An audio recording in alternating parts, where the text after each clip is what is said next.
How are you doing? Do you mind if I sit next to you? Oh, no, I'll be honored. Thank you. Run away.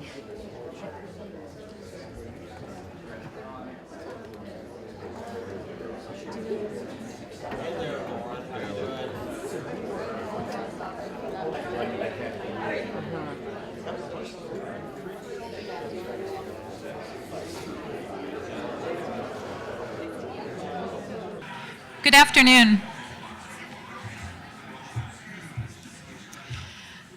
I'm Hannah Buxbaum, Interim Dean of the Maurer School of Law, and it is my privilege to welcome you all here today to honor Craig Bradley and celebrate his many contributions to our school and to our profession. I would like to recognize and welcome Craig's wife, Cindy, their son, Derek, their daughter, Kathleen, along with her partner, David Cliff. And Craig's brothers-in-law and sisters-in-law are also here, Lynn and Cindy Decker, and Jeff Decker and Catherine Bordenaro. During his 33 years at the law school, Craig left a truly indelible impression on thousands of students. When he passed away unexpectedly in August, we received a flood of letters, emails, and website postings about him. Some of them mentioned the bow ties, many mentioned the rubber chicken. Some recalled Craig's enthusiasm for teaching fundamental principles, such as read the statute. But I think the most common combination, which came up with some frequency, was he was intimidating as hell, but wickedly funny. We will hear more personal reflections from Craig's friends and colleagues in a few moments. Craig's success in the classroom was grounded in his brilliance as a scholar. He was truly a key part of the intellectual foundation of this school. He was the recipient of many high-level fellowships and awards, including an Alexander von Humboldt Fellowship to study criminal procedure at the Max Planck Institute in Germany, and a Fulbright to study criminal law in Australia. His important and influential publications appeared in the best law journals and academic presses. The law school recognized Craig as the first James Lewis Calamaras Professor of Law, and later as the Robert A. Lucas Professor. He also was recognized nationally for his regular contributions to Trial magazine, in which he analyzed recent court decisions with an emphasis on Fourth Amendment jurisprudence. As most of you know, Craig clerked for Justice William Rehnquist of the U.S. Supreme Court in 1975 and 1976. With typical humility, he ascribed his appointment to that prestigious post to being able to make Justice Rehnquist laugh in the interview. There may have been a kernel of truth in that statement. When Justice Rehnquist wrote a letter of recommendation to the law school in connection with Craig's appointment, he said, "Since I've never taught myself, I don't feel very well qualified to say whether or not he or anyone else would make a good member of a law school faculty. I can, however, say that I think he has a very good mind, an unusually imaginative approach to legal problems, and a delightfully skeptical sense of humor." We miss that sense of humor, and that was just a fraction of what Craig gave our community and what we will remember and honor this afternoon. I would now like to introduce our colleague, Lauren Robel.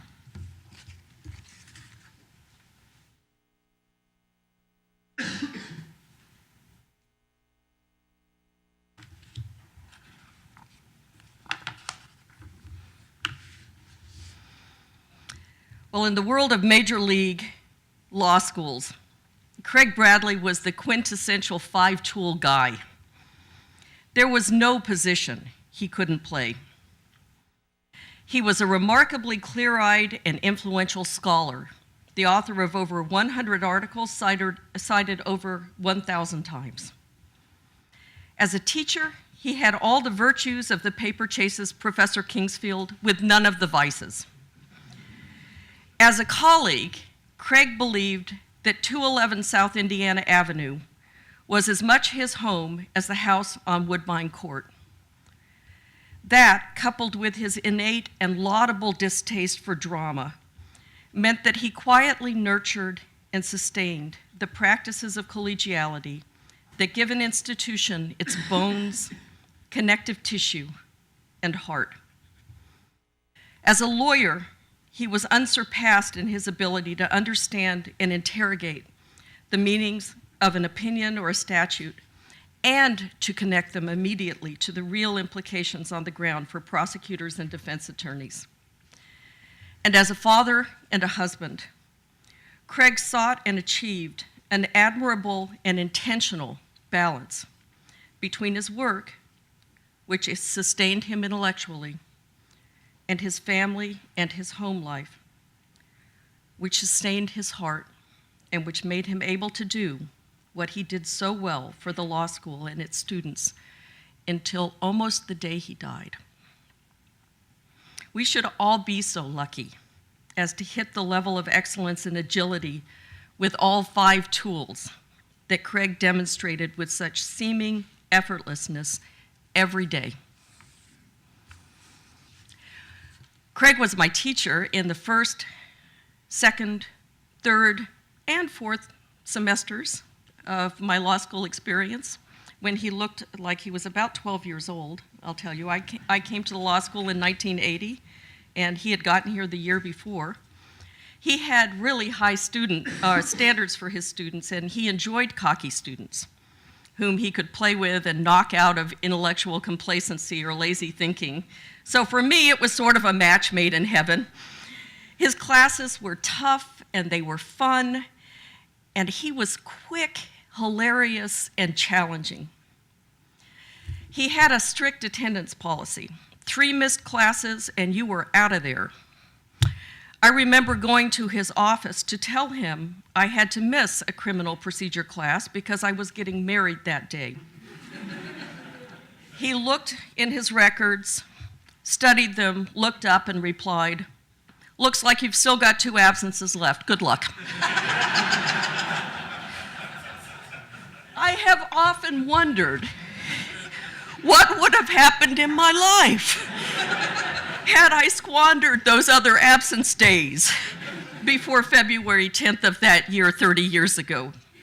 So, like he did for so many of his other students, Craig inspired in me a lifelong interest in criminal law and procedure, one that, with his frequent advice and generous and valuable mooting, supported 20 years of my and my students' pro bono work for the Seventh Circuit. But for many of his students, he inspired vocations to the full-time practice of criminal law. On the day the announcement of this memorial came out, I received a stunned late afternoon call from Richard Pilger, a federal prosecutor in the Public Integrity section of the Department of Justice. Rich had reached out because, as he said, Professor Bradley totally changed my life.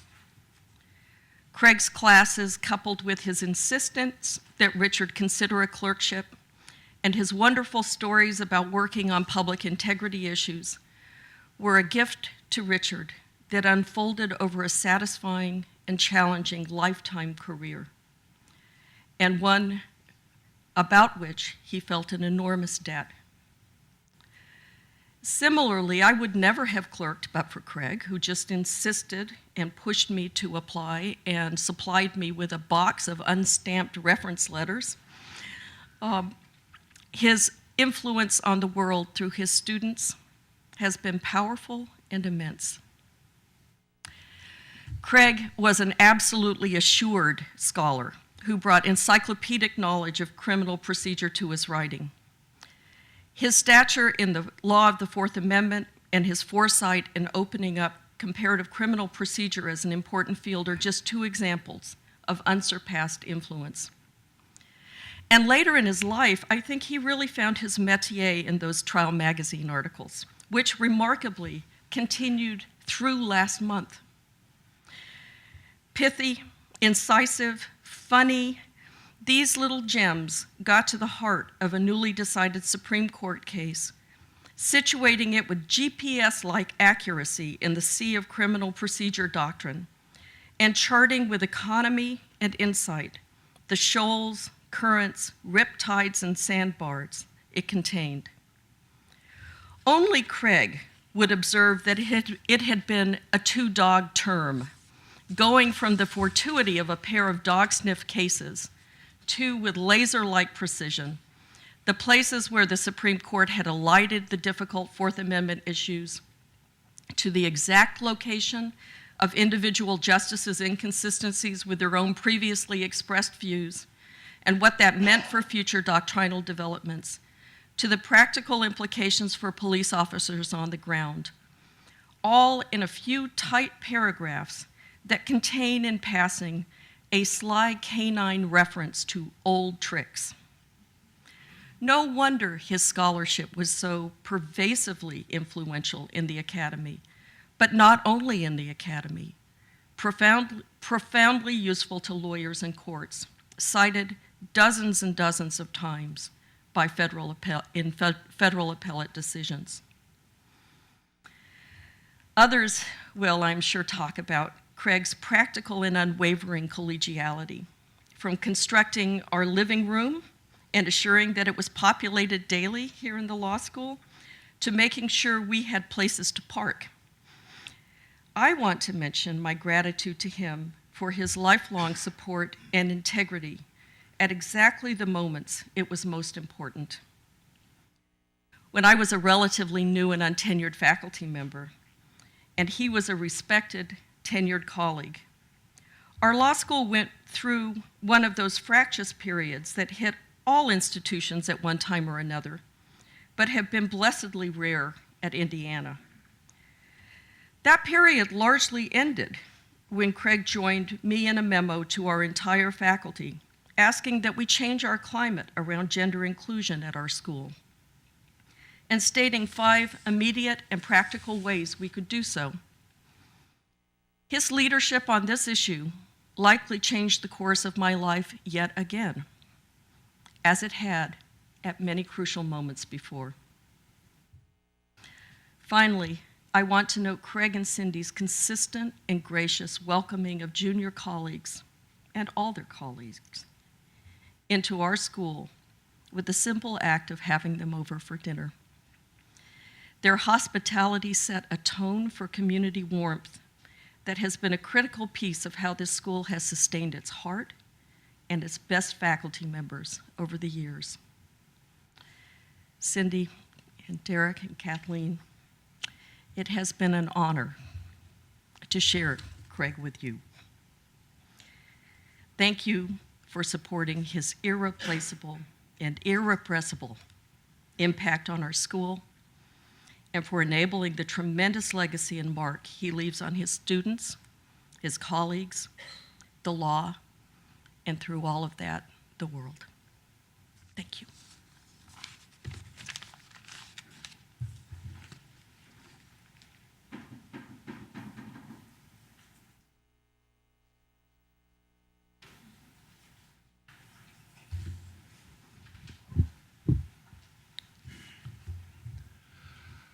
I've known Craig the longest of anyone here, except, of course, for his family.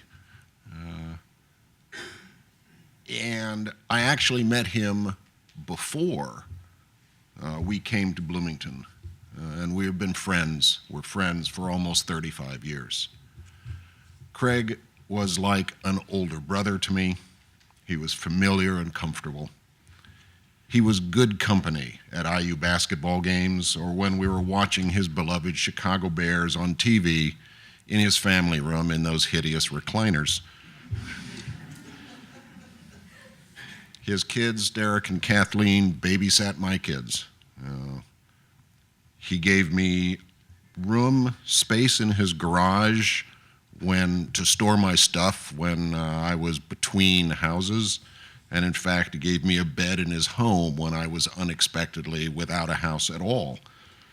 He even allowed me to set up his TV system when he couldn't figure out how to hook together his old VCR, his medium-age cable TV box, and his brand new TiVo recorder. I turned to Craig like you would to an older brother, often for advice, because he was sensible, He was clear-headed. He was uninfluenced by fads and popular fashion, and he was unconcerned about political correctness. I went to him for professional advice. He always seemed to have his career so under control. 30 years ago, I was having second thoughts about my choice to focus on trial practice as a professional career. Some people viewed it as not an appropriately intellectual field for a law professor.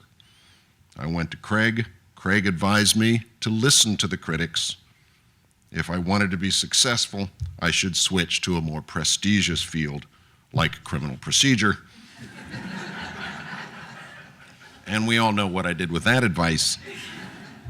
But I also went to Craig for personal advice, because he always seemed to have his personal life under control. 20 years ago, when I was having second thoughts about my relationship with Philippa, some people viewed it as inappropriate because she had been a student here. This time, Craig advised me to ignore the critics. If I wanted to be happy, I should go ahead and I should marry her, and this advice I did take. The reason that I valued his opinion so highly was because Craig was always direct and to the point. He spoke with unflinching honesty, even if it meant saying something negative.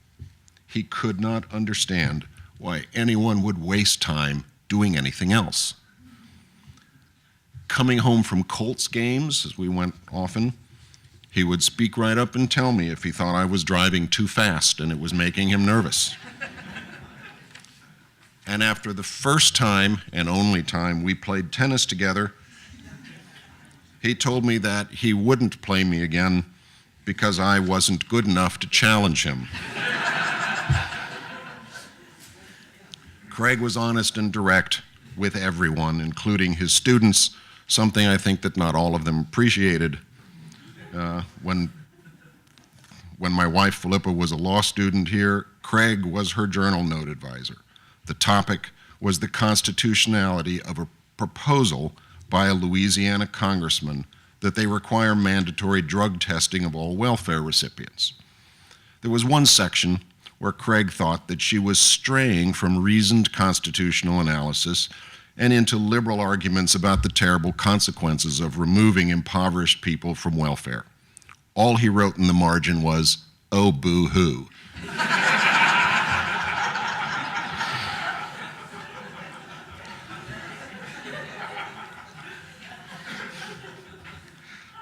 Most of us think of Craig as the distinguished, somewhat reserved Rehnquist clerk and the Fourth Amendment expert whose scholarly work has been published in the Harvard, Duke, Michigan, and Georgetown law reviews, and by both the Cambridge and Oxford university presses. The meticulous teacher who paid attention to detail and kept shoe polish in his desk in case his wingtips needed to be touched up before class. But there were other sides to him. He didn't just publish in scholarly journals. He wrote about Clarence Thomas for Playboy magazine and about the drug wars for Rolling Stone. Before he became a lawyer, Craig was a door-to-door Bible salesman and a police officer in Virginia Beach. He was a budding artist. Who can forget his sculpture made out of butterfly clips that adorned the wall of his office? And he was an adventurous traveler. In college, in fact, he drove with a friend to Alaska in search of summer work, sleeping, as I recall, in the car at night by the side of the Alaska highway. No mean feat because he was 6'3" and they were driving in a two-seat Corvette. He traveled to Germany and Australia and South Africa. Craig and I have canoed the White River, wandered through Budapest, and eaten boiled crawfish served on trash can lids in backwater Louisiana. Craig loved to eat, but he was cursed with a temperamental digestive system. He couldn't eat garlic or cinnamon or chocolate and a host of other things. He had to stir his beer with a spoon to get rid of the carbonation. He ended up several times that I've known him stuck on a diet of pears, boiled chicken, and rice. He took it all in stride. Food was as much a social event as a culinary one. And nowhere was this more obvious than at our faculty lunches. Craig took over from Harry Prater as headmaster of the faculty lounge noontime get-togethers. If no one showed up, he'd come knock on our doors and say, "Lunching today?" You had to say yes. Craig was also always the first person to arrive for lunch. In fact, he was the first person to arrive anywhere, the only person I ever knew who was always on time. His punctuality was legendary. If your dinner party invitation said 6 o'clock, he was there at 5:59:59. In fact, the first time that I met Craig, back in 1979, when he was a visiting professor at UNC and I was hanging around Duke, they invited me to dinner so we could meet. They invited me for 6 o'clock to their home in Chapel Hill. It was February or sometime, and it was dark, and I got lost, and I was late, and I did not arrive until 6:20. Craig was already eating.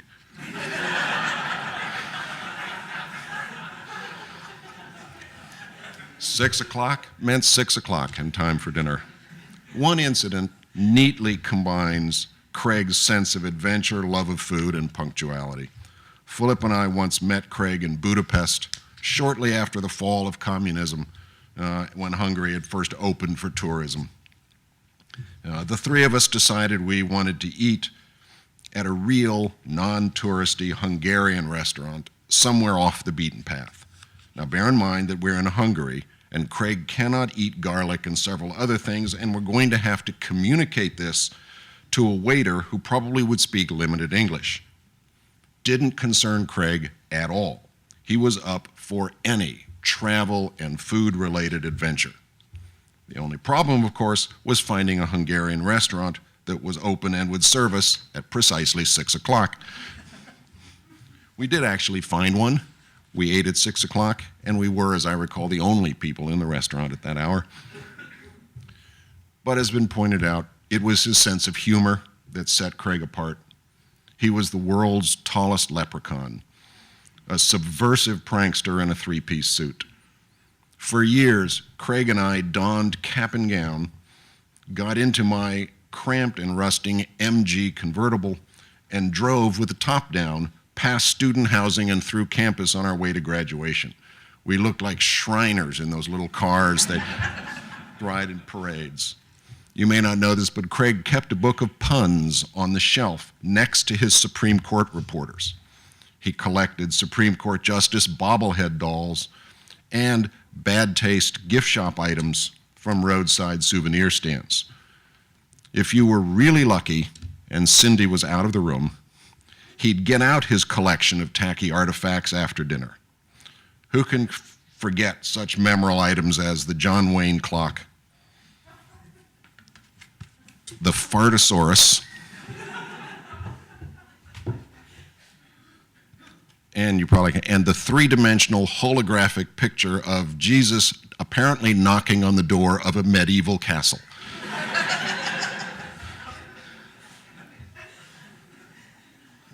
Craig's humor is typified by a little-known article that he wrote for a journal of academic humor called the Journal of Irreproducible Results.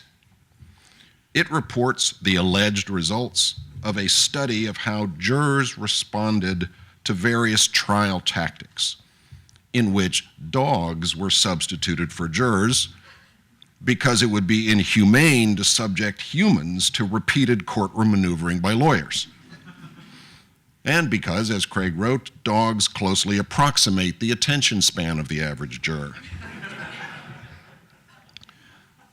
Then he wrote, because other people have studied the primary parts of the trial, like the presentation of evidence for how they affect jurors, he was going to study something that had not previously been done, so his fake experiment focused on jury behavior during their lunch breaks.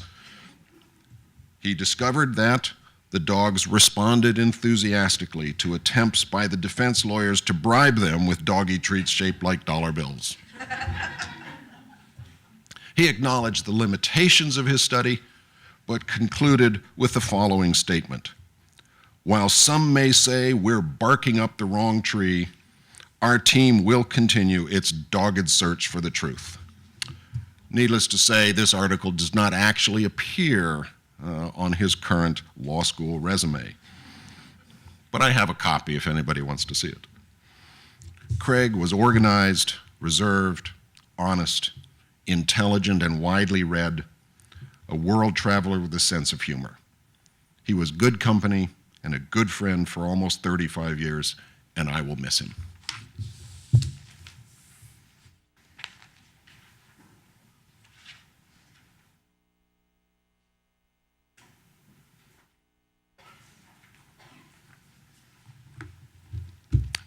I'm so grateful for the chance to speak today in tribute to Craig Bradley, a colleague and a mentor and a friend.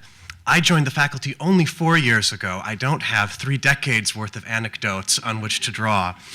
But in the time on the faculty, I teach criminal law and procedure like Craig did, and he immediately became my most trusted advisor on the faculty. He had a brilliant legal mind, and don't take my word for it, in addition to the many other accolades and citations he received, the Supreme Court cited his work a few times, and he would always consider himself to be in a dialogue with the court. Well, they said this in that case, but I said this in my next article, and I think they're still mulling it over. It wasn't audacious. He really believed, and not without reason, that the court was paying attention to what Craig was saying on a daily basis about his cases. He was also extraordinarily generous, not only with the things you'd expect, sharing drafts of articles, going with me and Joe over the lunch hour to talk about the Supreme Court's most recent travesty, but in all sorts of ways that you wouldn't. He made me a better professor. He made the law school a better place in so many ways. I'll share a few stories today by way of explanation. The summer that I moved to town, Craig wanted to make sure that I felt welcomed and comfortable in Bloomington. As Dean Robel mentioned, this was one of the things that Cindy and Craig were so good about, was making new faculty members feel welcome. So they invited us out to dinner, my partner and I, out to dinner. And not just any dinner, because this is a couple that knows food. They took us to the Porthole restaurant. It's a catfish restaurant up on Lake Lemon. We were a little nervous. We had never eaten catfish before. The drive out there was like a roller coaster. When we arrived, the place had the feel of a dive bar, except there was a big screen TV in the corner with kids running and screaming around. Trust us, Craig said. They brought the food, and it's deep-fried catfish with the head still on and the bones right there. Don't eat the bones, Craig said. At this point, I admit I was calculating how long it would take at a full sprint for us to get back to the car, possibly back to Washington. But we toughed it out, and darned if that wasn't good catfish. And we went back over and over again. Craig and Cindy have been our tour guides to Bloomington, and nobody could have done it better. Over the years, I was often surprised at students' reactions to Craig. I would ask my upper-level criminal procedure students who had been their first-year criminal law professor, and as they would say, Professor Bradley, they would turn just the slightest shade of white. They would say that he was intimidating, challenging. More than once I heard the word terrifying used to describe him. And I would think, are we talking about the same person? He's a complete softie. Nobody is more kind and supportive. I suppose from time to time I did see flashes of his trademark stoicism. If I would ever give comments on a draft of a Trial magazine article and disagree with what he was saying about the court, he would pause for a moment, give me a very direct look, ask me a very direct, devastating question, and hold the gaze just long enough for me to start saying, hey, let's play with the bobbleheads. I was never a student of Craig's, but for a brief time I got to be his pinch hitter. Last fall, when Craig first got sick, a couple of us stepped in to teach the final sessions of his federal criminal law class. Of course, I had never taught before. But I wasn't alone. Craig let me use his casebook, in which he had written in the margins his own notes about all of the cases and materials. And so during the class, I got to channel Craig by reading ceremoniously his margin notes about the cases and materials. There was one case in which the court had included a very complex chart of all the different parts of a drug trafficking conspiracy. And the court had said, the diagrams at the end of this opinion should prove useful. Craig had written, they don't. Another opinion had carefully explained the common law rationale for conspiracy liability. Collective criminal agreement, partnership in crime, presents a greater potential threat to the public than individual derelicts. Craig had written in the margin, BS. So if you ever wondered what he might be thinking behind that direct look, that's just a few of the possibilities that lay behind those eyes. The law school in the last few years has endured more than its share of losses. I'm thinking of Pat Bode and Colleen Powells and Len Fromm and now Craig. Whenever we've gathered in meetings like this to commemorate their contributions to the law school and to celebrate their lives, I am so deeply moved to see their students, their former students, their colleagues, their former colleagues, their family, their friends. I admire Craig and I envy him. And he's touched so many of us, enriched us, challenged us, improved us. This is what a life well lived looks like. So we should all be so lucky. Thank you.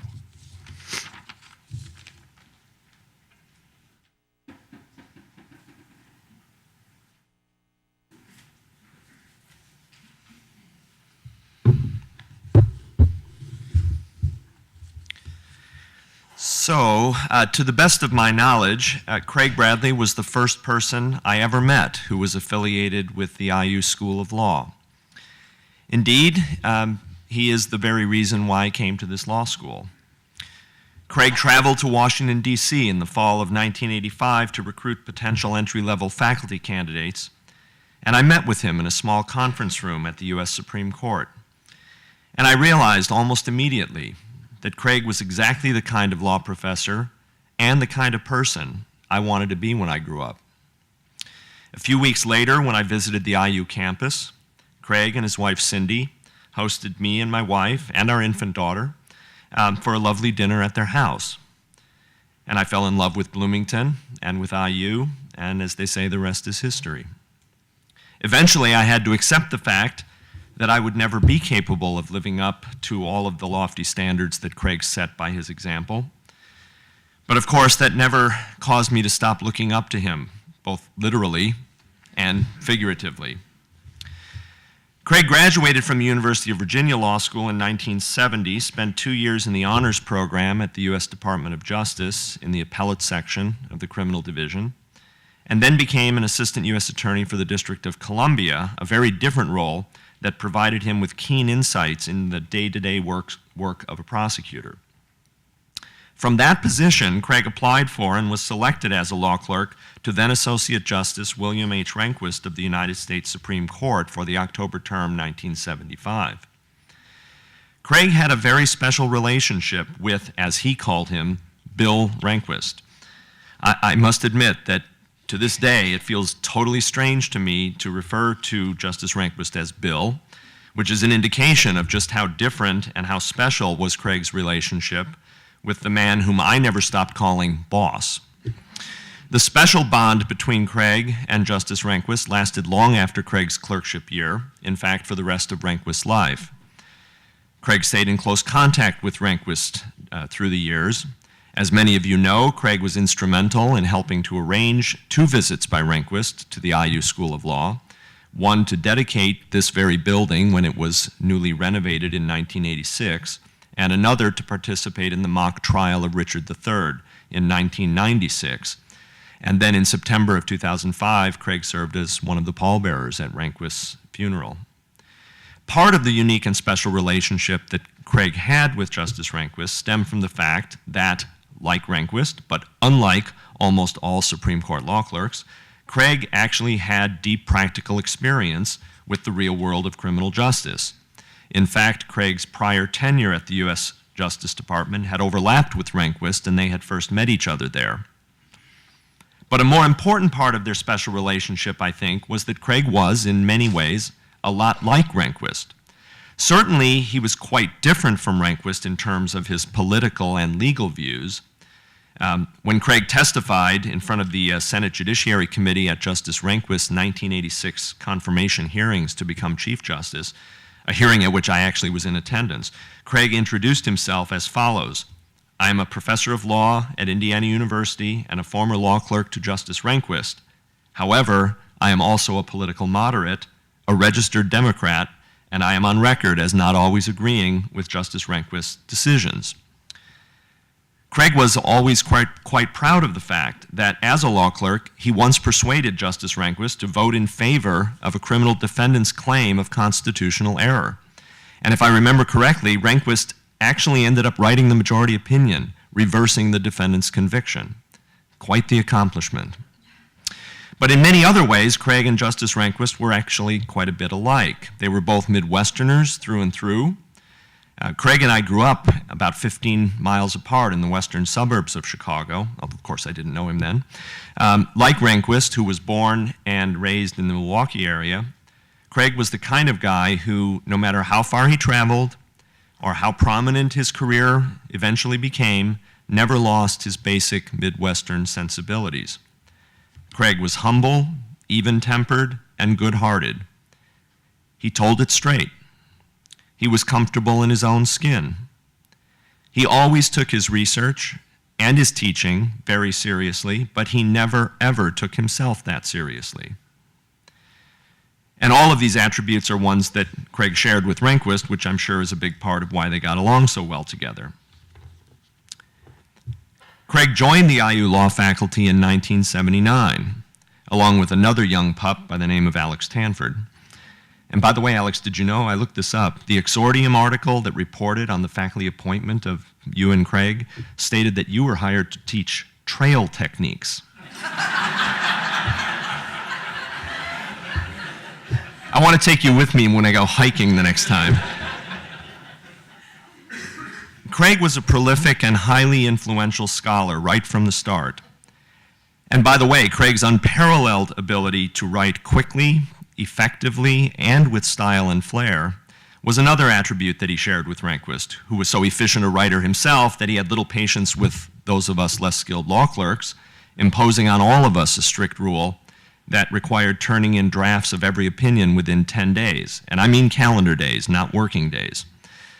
I don't imagine that Craig ever had any trouble with the 10-day rule, as we called it, and I suspect many of his very best articles were written with similar efficiency. In fact, the one and only time that Craig and I collaborated on an article, I know that I pretty much drove him nuts because I could not keep up with his effortless pace. Craig was a nationally renowned and highly respected scholar. He wrote or served as the primary editor for 5 books, including several that have been published in multiple editions, and one that has even been translated into and published in Chinese. Craig was global before global became cool. Way back in 1983, he wrote an article for the Harvard Law Review about the German exclusionary rule, and he later published an absolutely wonderful and widely read book on comparative criminal procedure.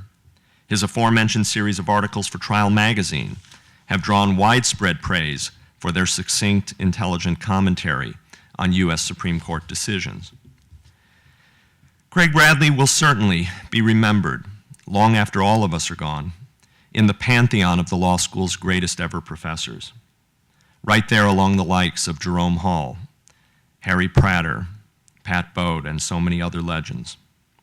But Craig will also be remembered on a much more personal level for his wit, for his candor, for his incredible willingness to help a colleague or student, for his bow tie, although I know he's not wearing it in that particular picture, for his deep baritone voice singing the alma mater at graduation, for his loyalty to IU and to this law school, for his shouts of "Hoosium" on third down plays at the IU football games, for his deep love for his wife Cindy and his children Derek and Kathleen.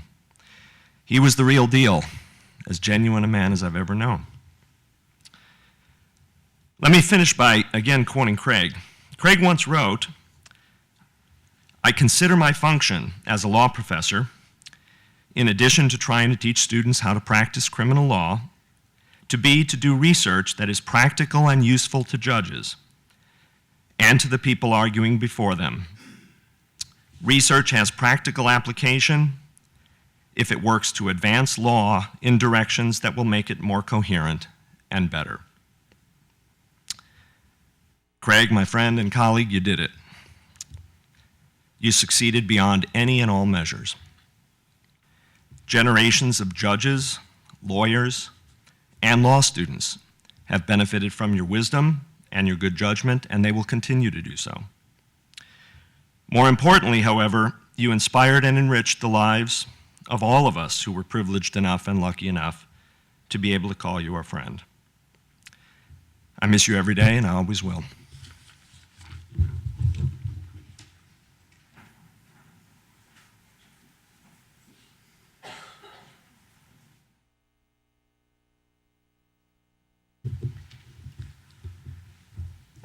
I've put a lot of thought into how to sum up my dad, what he meant to me, and what I think he was about. I thought about just talking about all the great qualities that he had and exhibited, but we've heard a lot about those. And I thought about focusing a lot on stories of our time together. We've heard a lot of stories about him. And so I thought I'd talk about a quality of his that has just continued to strike me as very unique. And that is not only his love of stories, but his love of living his favorite stories. An attempt to fill his life with great moments and great tales and characters, and to be the best, learn the lessons and live the lives of those stories that he loved. There are two in particular that really stick with me. Anyone that's ever been in his classroom or worked with him knows the first without me having to say it, and that's Sherlock Holmes. From writing his exams as fake Sherlock Holmes cases, to his stoicism, to his attention to detail, and to the infuriating quality of how effortless it was for him to always be one of the smartest people in the room. He was always close, he was always thinking in a Holmesian manner. And while there were many moments where I certainly felt like a young John Watson, that was never really the side of him I spent the most time with. I remember hearing one time they had a group of law students over, and they confided in me that my father was the most terrifying professor they had. My reaction was shock. And I said, "Are you sure you're talking about the same man?" They said, "He's terrifying." I was like, "Have you met my mother?"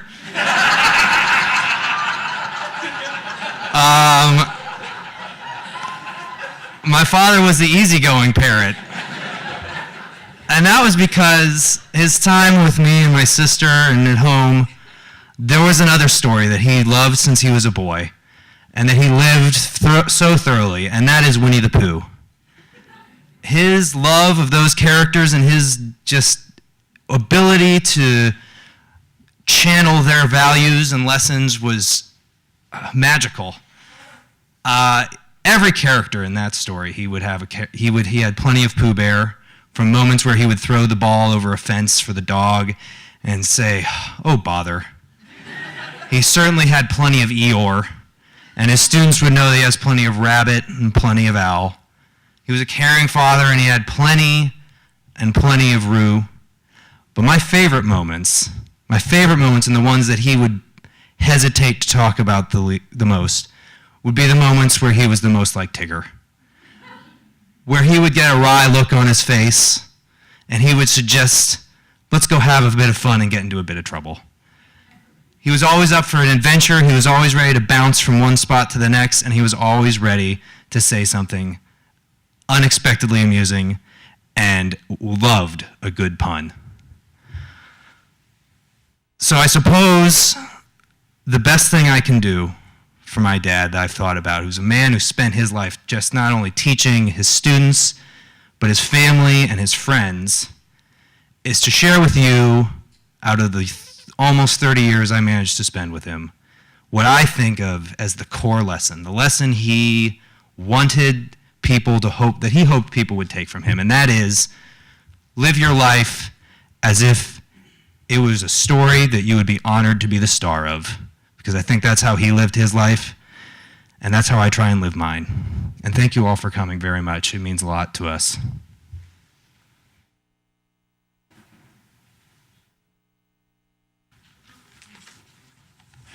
When I agreed to do this, I didn't know that I'd be following Derek.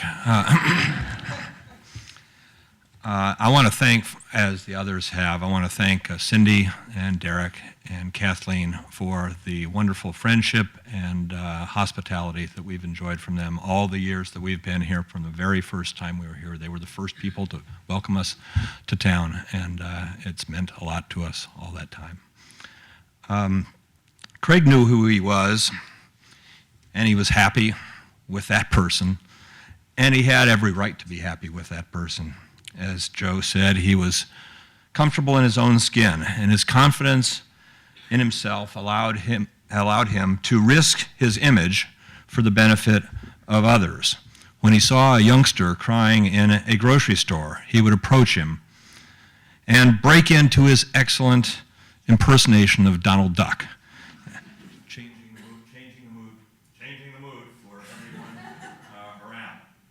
I have some evidence of his willingness to take similar risks with his students.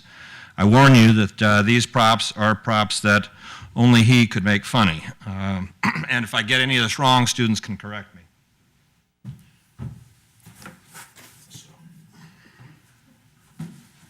So we have here, first the policeman who demonstrated some sorts of police brutality, as I hear it. We have a rubber chicken that was somehow relates to a heinous crime against nature.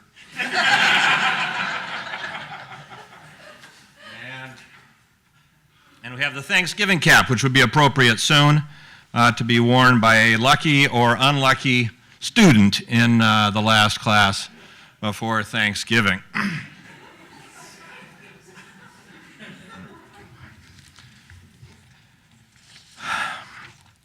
In the video, you'll see that Craig volunteered to be Detective Inspector Ogden in the student production of Verdict. What you will not see is that Craig loved working with the students on that play. You'll also not see that Craig was a comedic genius. But some of the faculty saw a flash of that talent in the play, and also when he accepted his Leon Wallace Teaching Award in 2002. Craig was a very punny guy. You'll see Craig and Cindy in their early years, but you will not see him preparing dinner for her. As she watched, he dipped oysters in butter and flour and then put them in a frying pan. Cindy knew this was not going to work. When Craig recognized the problem, he slid the gooey mess into a colander, rinsed off the oysters, put them back in butter in a pan, all the while acting like this was part of his plan from the beginning. You'll see photos of Craig with students and other teachers. You will not see how much he cared about the students or how much Craig appreciated his colleagues here. He taught at University of North Carolina, where he had gone to college, but he found IU to be much more friendly and satisfying.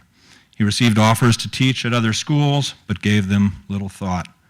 He loved talking to colleagues in his areas of expertise, as you've heard already, and he enjoyed talking to the rest of us, too.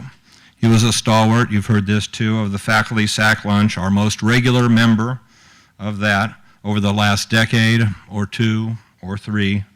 Indeed, the day he died, a number of us joined him in a terrific discussion in the faculty lounge where he sat in his usual chair.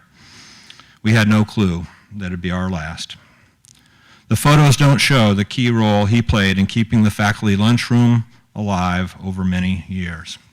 You'll see Craig starring on his college debate team, but you will not see that it was this debate team that broadened his horizons beyond Downers Grove and Chapel Hill and kindled his lifetime zest for travel. You'll see Chief Justice Rehnquist, but you will not see the role that the chief played in diverting Craig to IU. Craig loved being a prosecutor. It was during his clerkship that Craig took an intellectual turn toward teaching and scholarship, a very lucky break for all of us. You'll see photos of Craig enjoying fine dining, but you'll not see that he often arranged his travel around meals, and he thought I should do the same. After one of the Bradley family trips to l'Auberge de Lille, he persuaded me to drive my wife and daughter across France to find it. We made the trip, only to turn away when we saw the price on the menu posted outside. For Craig, great food was worth the money. He was no spendthrift, but he never complained about the price of ingredients Cindy bought, even when she ordered fish, fresh fish, flown in from Seattle. You'll see evidence that Craig treasured spending time with his family, Cindy, Derek, and Kathleen, and I can tell you that he felt so lucky to have them in his life. But neither the pictures nor I can convey the depth of his love for those three.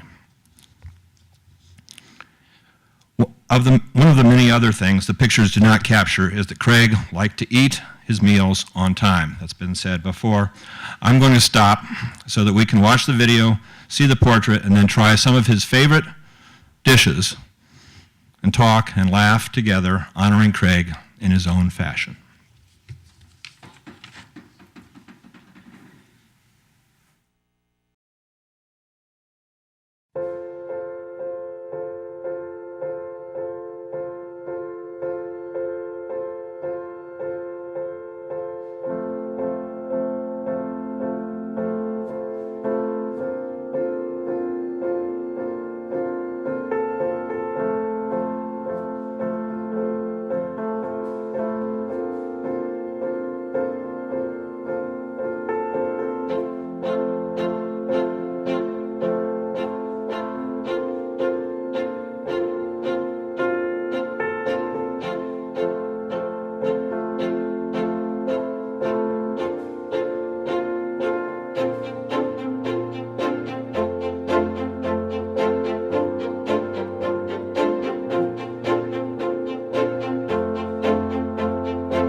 or her retirement to sit for a portrait. And Craig, before he became ill, announced that he wanted to sit for his retirement portrait. He had no intention of retiring, but I think he said something about not wanting to have one of those pictures of decrepitude. And also, I think he had very clear ideas of how he wanted to stage his particular retirement photo.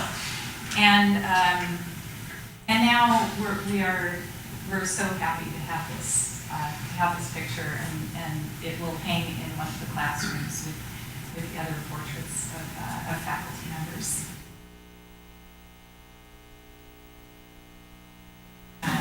I will bring this upstairs before for the reception, but you will see a statue, a bobblehead, and a rubber chicken.